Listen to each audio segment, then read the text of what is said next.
वो हर किसी का ख्याल रखता तो बाकी सब भी उसका बहुत ख्याल रखते, क्योंकि वो अपने काम में मगन रहता था।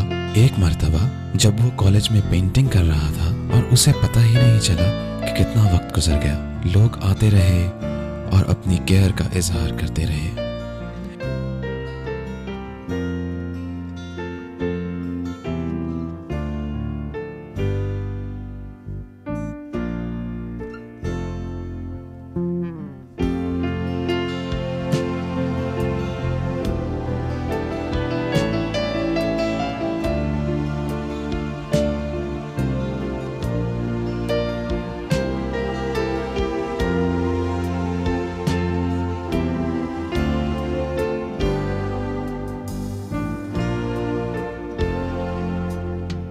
तो ये इंटेंस किस्म का स्टूडेंट था। कुछ होते हैं ना जो बहुत ही मतलब टाइम वेस्ट करते हैं, तो इसका हमेशा जो मुझे याद है कि ये हमेशा काम करता रहता था। ये अपने गांव में भी बहुत मशहूर हो गया। अखबारों और टीवी पर इसके इंटरव्यूज आने लगे। इन सब बातों के बावजूद वो अपने गांव को नहीं भूला। मीरपुर खास में जो लड़के इसके साथ काम करते थे उनको वो यहाँ से लेटर्स लिखा करता था ताकि उनमें भी यहाँ आने का शौक पैदा हो।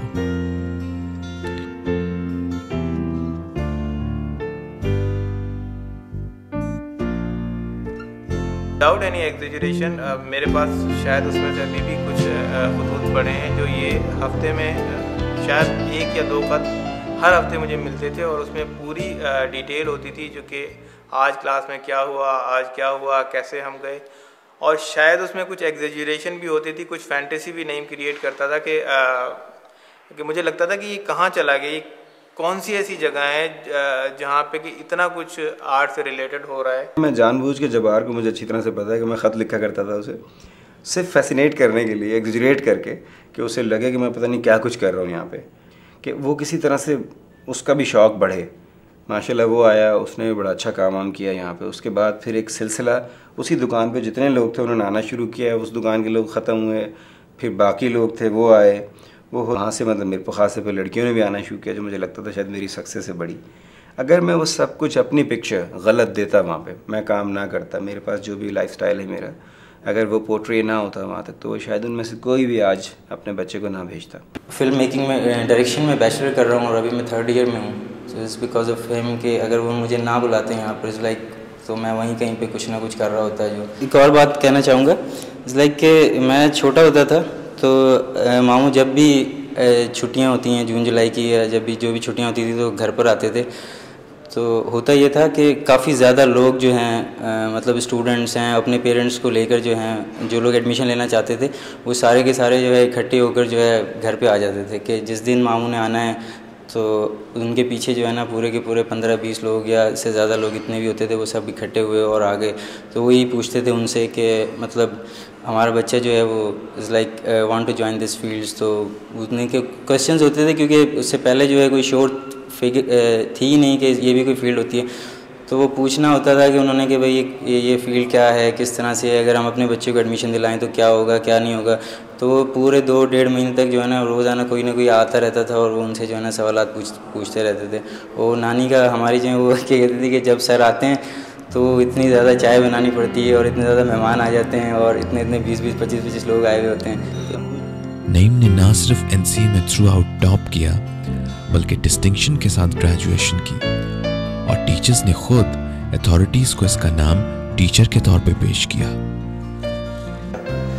तो मैंने सोचा यार ये काम का आदमी है, इसको पढ़ाना चाहिए। तो फिर मैंने और मेरे उस्ताद थे प्रोफेसर इकबाल हसन, हमने बैठ के सोचा यार इसकी एक रिकमेंडेशन लिख दो।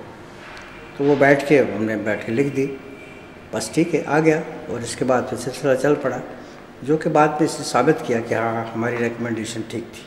और जब ये टीचर बना है तो मेरा ख्याल है जो मुझे एक बड़ी मतलब अच्छा भी लगा बहुत कि ये बहुत पॉपुलर टीचर है, अब भी है, और जब बहुत अरसे से ये एक पॉपुलर सा टीचर रहा।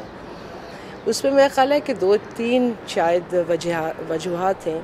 एक तो ये कि ज़ाहिर है काम में बहुत अच्छा है, दूसरा होता है कि आप स्टूडेंट्स को टाइम दे सकें, ठीक है, और आप बराबरी करें स्टूडेंट्स के साथ। वो मेरा ख्याल है कि इसमें बहुत अच्छी एक क्वालिटी है, जो मेरा ख्याल है कि इस वजह से भी है कि ख़ुद भी एक स्ट्रगल इसने किया ज़िंदगी में। तो ये एक लोअर मिडिल क्लास के जो बहुत सारे हमारे स्टूडेंट्स होते हैं, तो उसके लिए एक मिसाल है। तो उनके साथ भी बड़ा अच्छा इसका राब्ता रहा है। बड़े मतलब अमीर घरों के भी बच्चे होते हैं, तो एक बराबरी इसके मतलब ताल्लुकात में है। तो मेरे लिए इनकी हैसियत एक टीचर से बढ़कर एक मोहसिन के तौर पे है, क्योंकि एक टीचर का फ़र्ज़ मेरे ख्याल में वो यहाँ तक भी करके पूरा कर सकता है कि वो क्लास में आया, जो उसकी टाइमिंग्स है, उस टाइमिंग में जो उसने सब्जेक्ट पढ़ाना है वो सब्जेक्ट पढ़ाया, उसकी टेक्निकलिटीज समझाई और उसके बाद एक होमवर्क दे के चला गया, अगले दिन चेक कर लिया। एक डिफरेंस कहाँ पे आता है कि एक टीचर जो एक मोहसिन के तौर पे होता है वो कि आपको वो ना सिर्फ एक अच्छा स्टूडेंट उस सब्जेक्ट का, जो कि in my case was painting, बल्कि एक अच्छा इंसान सोसाइटी का बनाने में भी हेल्प करे। तो वो उसका सर्कल जो है वो थोड़ा बड़ा हो जाता है। तो इसलिए इनका दर्जा मेरे सामने वो है, क्योंकि इन्होंने मुझे पर्सनली अपने फील्ड से रिलेटेड या आर्ट से रिलेटेड और बहुत सी चीज़ों में गाइड किया और एक मेरे लिए इन्फ्लुएंस है। आई एम अ पेंटर, तो वो पेंटिंग को एज प्रोफेशन परस्यू करने के लिए ऑब्वियसली आपको एक एफर्ट करनी पड़ती है, और उसमें अगर आपका लाइफ पार्टनर इनकरेजिंग हो तो बहुत ही हेल्पिंग होता है। उन सब लोगों के लिए जिनमें टैलेंट तो होता है लेकिन गाइडेंस ना होने की वजह से वो पीछे रह जाते हैं। नईम ने अपना एक और ड्रीम प्लेस तख्लीक किया। ये है कि वो सिर्फ अपने लिए नहीं जी रहे, और वो इस मुल्क के लिए, इस आर्ट सीन को बेहतर करने के लिए बहुत ज़्यादा एफर्ट कर रहे हैं। जिसमें अगर मैं इस तरह से देखूं कि जो एक प्लेटफॉर्म इनका नईम साहब का जो स्टूडियो है, जहाँ पे मैं भी आया एज ए स्टूडेंट काम करने के लिए, फिर मैंने वहाँ पे ही ऐसा ऐसा पढ़ाना शुरू कर दिया। फिर नईम साहब के कहने पे मैंने NCA भी ज्वाइन किया, वहाँ पे भी टीचिंग शुरू कर दी। तो वो एक ऐसी जगह है, वो एक ऐसा प्लेटफॉर्म है कि जहाँ पे पूरे पाकिस्तान से लोग आते हैं। इन्होंने रवायत और ट्रेडिशन से शुरू किया और उसे फिर मॉडर्न उसमें ले गए। जितने लोग प्रोड्यूस किए हैं उनके अंदर भी वो सलाहियतें मौजूद हैं कि वो न सिर्फ अपने ट्रेडिशन को कायम रखते हैं और ट्रेडिशन से नज़दीक रहते हैं, और फिर मॉडर्न उसमें जाकर नई चीज़ें तख्लीक करते हैं। ये मेरे ख्याल में बहुत कमेंडेबल एक रहा है इनका। वक्त का इस्तेमाल सही करना है हमने, और अपनी सराउंडिंग से, अपने लोगों से। आज हमारे दरमियान बहुत सारे ऐसे लोग हैं जिनसे अगर आज हमने नहीं सीखा तो कल वो हमारे लिए नहीं होंगे यहाँ पे। उन्हें ढूंढना है। उनमें आपके बहुत अच्छे उस्ताद भी हैं, उनमें आपके बड़े रहनुमा भी हैं। आज RM नईम ना सिर्फ एक एस्टेब्लिश्ड आर्टिस्ट हैं, बल्कि वो न्यूमरस लोकल और इंटरनेशनल अवार्ड्स हासिल कर चुके हैं। नईम जैसे इंसान जो किसी मोड़ पर हिम्मत नहीं हारते, आसमान तक उड़ान इनके लिए आसान हो जाती है।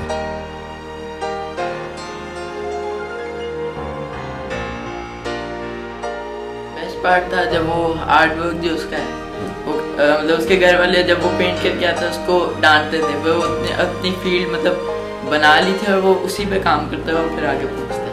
ये कि जिसके पास कुछ भी नहीं है उसने मेहनत करके इतना कुछ कर लिया। जिनके पास सब कुछ होना तो बहुत कुछ करना चाहिए।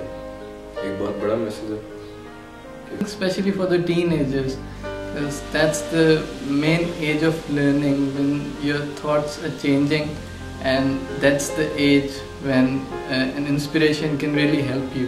अगर आपके आसपास भी कोई ऐसी ट्रू स्टोरी है तो write us at clga786@yahoo.com and don't forget to write your comments and suggestions.